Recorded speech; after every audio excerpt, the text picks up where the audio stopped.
Assalamualaikum warahmatullahi wabarakatuh.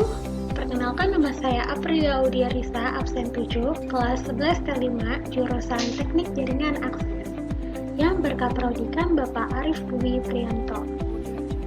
Sebelum itu, saya berterima kasih kepada rekan-rekan guru dan juga kaprodi yang telah memberikan kesempatan kepada saya untuk menjelaskan tentang instalasi ODP pada tiang. Nah, sebelum mengetahui cara menginstalasi ODP pada tiang, terlebih dahulu harus mengetahui tentang keselamatan kerja. Apa aja sih itu keselamatan kerja? Apa aja alat yang harus digunakan agar kita selamat dalam pekerjaan? Nah, dalam keselamatan dan kesehatan kerja atau K3, kita harus menggunakan APD, alat pelindung diri. Nah, jadi ini nih alat pelindung dirinya. Ada pelindung kepala, pelindung muka dan mata, pelindung pendengaran, pelindung pernafasan, pelindung tangan, pelindung kaki, pelindung ketinggian, pelindung badan, dan sebagainya. Apa sih itu APD? Nah, APD ialah kelengkapan wajib digunakan saat bekerja sesuai dengan bahaya dan risiko kerja untuk menjaga keselamatan diri sendiri maupun orang lain di tempat kerja. Nah, di sini tuh ada rambu-rambunya nih, seperti hati-hati, bahan beracun, hati-hati cairan panas, dan lainnya. Dan juga di sini juga ada contoh rambu keselamatan kerja. Nah, udah dikelompokkan subkelompok warnanya, ada biru, kuning, hijau, merah, dan putih. Nah, di sini udah diuraikan rambunya tersebut untuk apa saja. Nah, selanjutnya kita bakal masuk deh gimana cara penginstalasian ODP ke tiang. Sebelum itu, saya akan menjelaskan tentang ODP terlebih dahulu. ODP atau Optical Distribution Point adalah tempat terminasi kabel yang memiliki sifat-sifat tahan korosi, tahan cuaca, kuat, kokoh, dengan konstruksi untuk dipasang di luar. ODP ini memiliki 3 tipe. Yang pertama ada ODP tipe on-pole ataupun wall, yaitu ODP yang diinstalasi di atas dinding. Yang kedua ada ODP pedestal. ODP pedestal ini ODP yang diinstalasi di atas tanah. Dan yang ketiga ada ODP closure. ODP closure ini ODP yang diinstal di atas ataupun di bawah tanah. ODP ini sangat fleksibel di antara ODP lainnya. Nah, persyaratan ODP itu juga ada 3 loh. Di atas tanah itu menggunakan kapasitas 8, 12, dan 16 port. Kalau misalkan di bawah tanah menggunakan kapasitas 8, 12, 16, dan juga 24 port. Kalau sedangkan untuk HRB atau di dalam gedung menggunakan 8, 12, 16, 24, dan 48 port. Nah, splitter yang digunakan itu perbandingannya ada beberapa macam. Kalau menggunakan satu splitter, perbandingannya itu 1:8. Kalau misalkan menggunakan 2 splitter, itu 2:16, dan sedangkan 4 splitter 4:32, dan 6 splitter itu ada 6:48. Nah, selanjutnya saya akan menjelaskan tentang FO atau fiber optic. Fiber optic adalah suatu jenis kabel yang terbuat dari kaca atau plastik yang sangat halus. Kabel fiber optik dapat mentransmisikan sinyal cahaya dari satu lokasi ke lokasi lain dengan kecepatan tinggi. Nah, kecepatan ini sekitar 3 × 10⁸ meter per detik. Tuh, nah, fiber optik ini mempunyai 12 warna yang disingkat dengan Boschap, Mexico, Vivitos. Boschap, biru, oranye, hijau, coklat, abu-abu, putih. Mexico, merah, hitam, dan kuning. Vivitos, violet, pink, dan Tosca. Nah, selanjutnya alat dan bahan yang digunakan untuk penyambungan kabel. Nah, yang pertama itu ada splicer. Splicer ini berguna untuk menyambungkan serat optik. Selanjutnya ada fiber cleaver. Fiber cleaver ini untuk memotong core yang telah bersih. Selanjutnya ada stripper. Stripper ini untuk mengupas cladding pada fiber optik. Selanjutnya ada VFL atau visual fault locator, yaitu alat untuk mencari tahu apakah ada keretakan pada serat optik atau tidak. Selanjutnya ada tang. Tang ini berguna untuk memotong besi pada kabel distribusi. Jadi sesudah kabel distribusinya dibuka jaketnya, nah di dalam itu ada besi-besi itu. Nah, besi itu dipotong menggunakan tang. Selanjutnya ada obeng. Obeng ini berguna untuk menguatkan baut pada ODP ataupun melonggarkan baut pada ODP. Nah, ini sudah saya tulis kegunaannya untuk apa.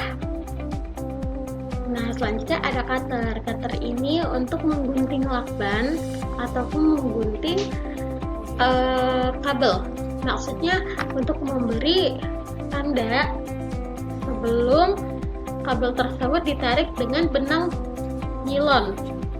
Lalu lakban ini digunakan untuk agar kabel tersebut tidak berantakan. Lalu tiang itu untuk menempatkan ODP. Habis itu ODP dan fiber optik yang sudah saya jelaskan tadi. Lalu splitter yang sudah saya jelaskan. Kalau splitter itu ada berbagai macam perbandingan, yang 1:6, 2:16,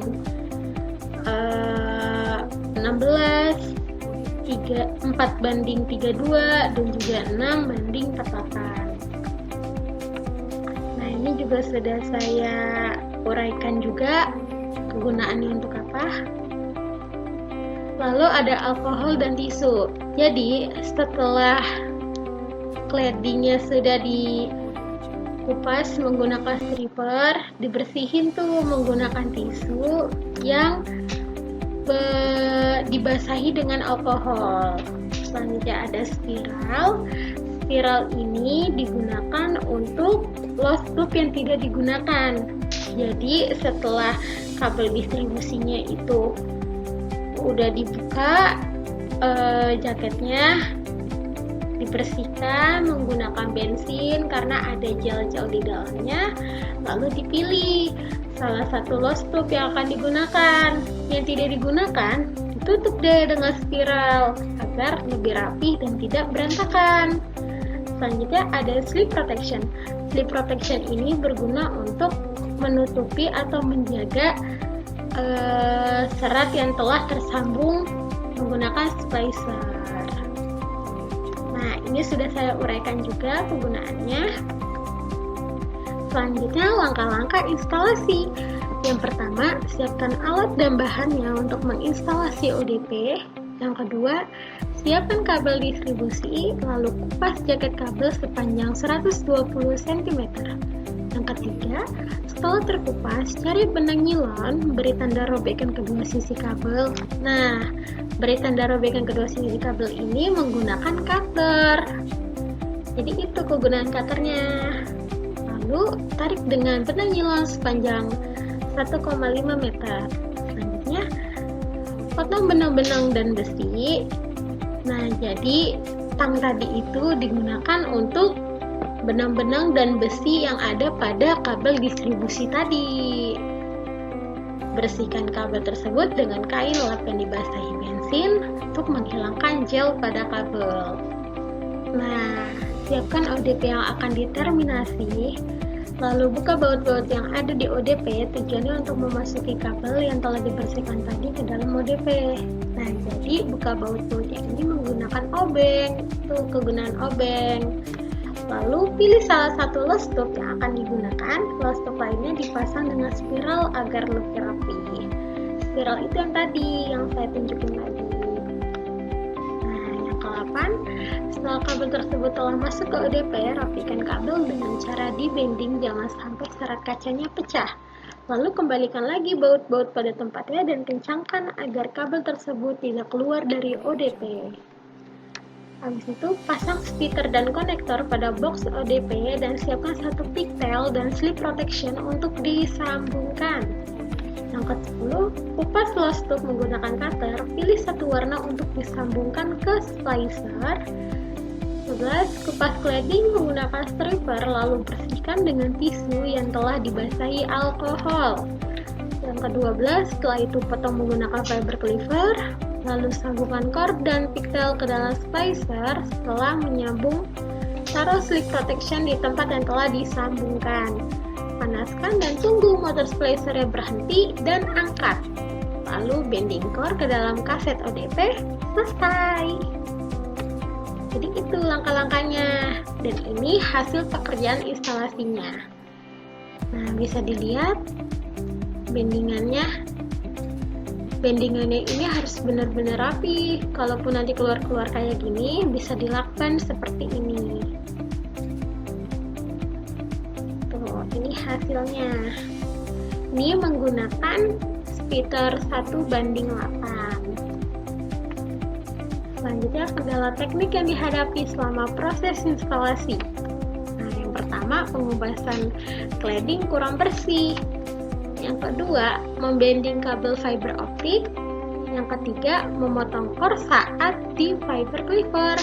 Yang keempat adalah gelombang inti saat penyambungan. Nah, ini semua terjadi karena core-nya itu kurang bersih. Jadi kita harus benar-benar teliti agar core-nya itu bersih dan tidak pecah.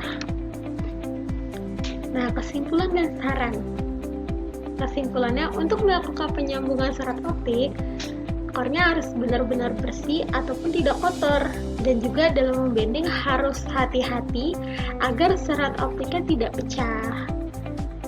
Nah, sarannya, dalam melakukan instalasi ODP ke tiang harus lebih teliti dan fokus agar tidak ada kesalahan dalam penginstalasian, dan ikuti prosedur dan langkah-langkah dalam penginstalasian ODP ke tiang. Nah, jadi saat claddingnya sudah dihilangkan menggunakan striper, dibersihkan dengan tisu dan alkohol, lalu dipotong dengan fiber cleaver, itu nggak boleh berkali-kali. Kalau berkali-kali nanti serat kaca di ujungnya itu pecah. Itu. Nah, selesai. Sekian dari saya. Semoga materi yang saya kasih tadi, saya jelaskan tadi, bisa menambahkan ilmu pengetahuan kepada yang menonton. Terima kasih. Sekian dari saya, kurang lebihnya mohon maaf. Wabillahi taufiq wal hidayah. Wassalamualaikum warahmatullahi wabarakatuh.